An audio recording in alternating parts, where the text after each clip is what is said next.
Good day, everyone. Today, we will take a deep dive into the Gini coefficient, one of the most widely used measures of economic inequality.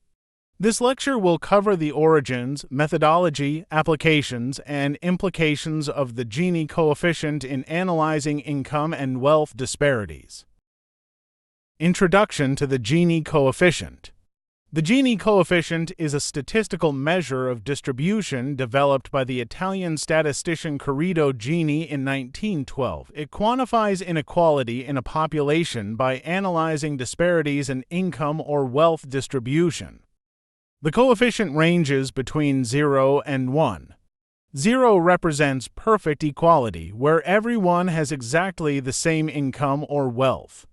1 represents maximum inequality, where one person holds all the income or wealth and everyone else has none. Although simple in its interpretation, the Gini coefficient is a powerful tool for understanding the socio-economic fabric of societies and the disparities within them.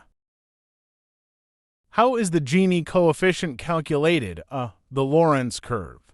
To understand the Gini coefficient, we first need to explore the Lorenz curve, which serves as the basis for its calculation.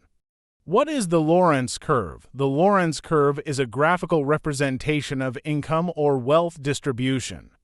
It plots the cumulative percentage of income or wealth held by the cumulative percentage of the population, starting with the poorest and moving to the richest. The x-axis represents the cumulative percentage of the population from 0% to 100%.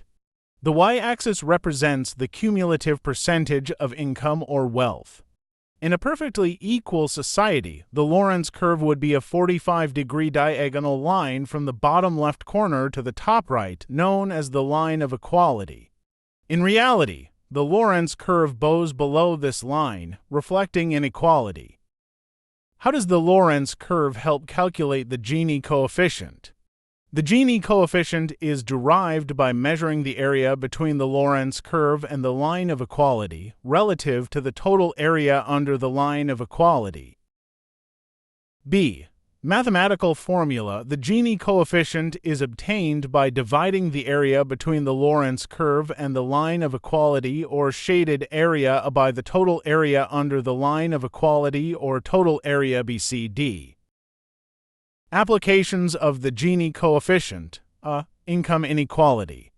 The most common use of the Gini coefficient is to measure income inequality within a country.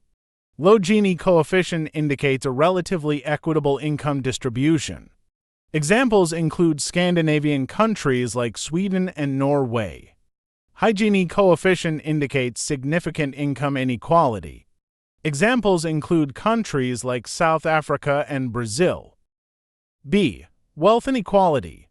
Wealth tends to be more concentrated than income, leading to higher Gini coefficients for wealth distribution. Wealth Gini coefficients often exceed 0.7 in many nations.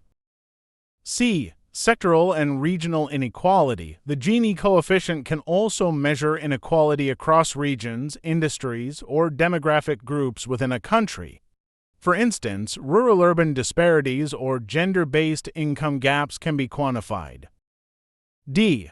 Global inequality. When applied at a global scale, the Gini coefficient reveals disparities between countries. Global income inequality has been declining somewhat due to rapid economic growth in developing nations, but wealth inequality remains a concern. Strengths of the Gini coefficient. Point 1. Simplicity and interpretability. The Gini coefficient is easy to calculate and understand, providing a single number to summarize inequality.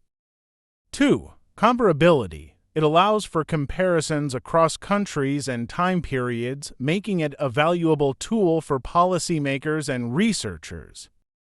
3.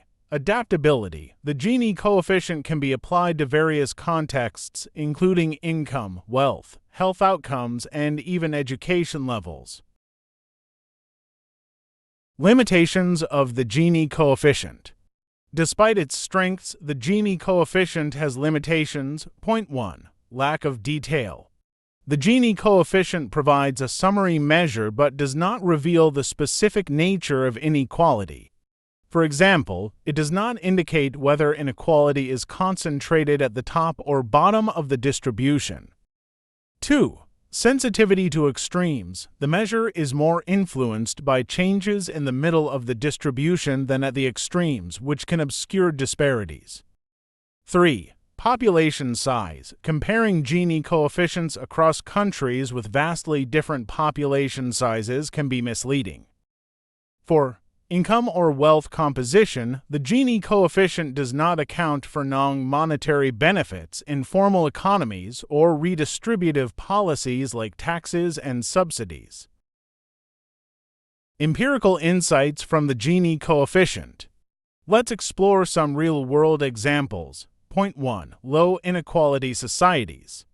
Countries like Denmark and Finland have Gini coefficients around 0.25 to 0.8, attributed to strong social safety nets, progressive taxation, and universal access to education and health care.